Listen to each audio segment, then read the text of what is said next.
Первыми героями Советского Союза среди уроженцев Удмуртии стали участники Советско-финляндской войны Павел Кирьянов и Виктор Песлегин. Оба впоследствии пали смертью храбрых на фронтах Великой Отечественной войны. Следующим это высокое звание в 1941 году получил разведчик 212-й воздушной десантной бригады из Ижевска Николай Обухов.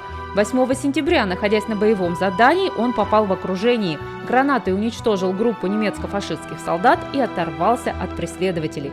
Днем позже в составе группы он уничтожил еще 2 танка противника. За проявленную доблесть был также награжден орденом Ленина и медалью «Золотая звезда».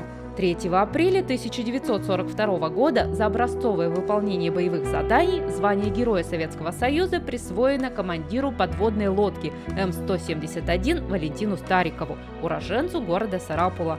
С июля 1941 года до конца 1942 экипаж лодки под командованием Старикова совершил 12 боевых походов, уничтожил 14 транспортов и военных кораблей противника.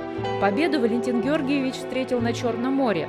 В 1948 году окончил военно-морскую академию, завершил службу в ранге вице-адмирала. 19 сентября 1942 года во время боя в районе деревни Сычева Новгородской области командир пулеметного отделения 936-го стрелкового полка Семен Завьялов, уроженец деревни Верх-Армясь Камбарского района, был 4-жды ранен, но не покинул поле боя. В течение 3 часов один отбивал атаки противника, уничтожил около 60 человек. 14 февраля 1943 года Семену Завьялову присвоено звание Героя Советского Союза.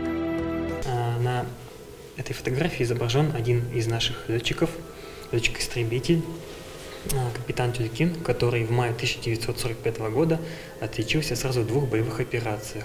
Он проводил бомбардировку аэродрома Темпельхоф в Берлине, с которого вполне мог улететь последний самолет, на котором планировалось вывести лидера нацистской Германии Адольфа Гитлера. И в том числе он совершал такую спецоперацию, как конвоирование участников подписания акта о капитуляции Германии со стороны союзников, союзнической Америки. Он своими истребителями сопровождал, обеспечивал безопасность союзных сил, союзного командования. Среди уроженцев Удмуртии, удостоенных почетного звания героев, были и самоотверженные девушки. В 1943 году, выполняя свой долг медика и солдата, героически погибла медсестра Федора Пушина, уроженка села Забегалово, ныне Югшурбодинского района Удмуртии. Из горящего полевого госпиталя она вынесла 30 тяжело раненых бойцов.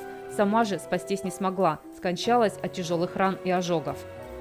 В 1944 году совершила свой подвиг советский снайпер и телефонистка Татьяна Барамзина. После окончания Центральной женской школы снайперов она воевала на Третьем Белорусском фронте и уничтожила 16 солдат противника. Затем из-за проблем со зрением переучилась на телефонистку. 5 июля 1944 года Татьяна в составе стрелкового батальона была направлена в тыл противника для захвата узла дорог и удержания его до прибытия основных сил.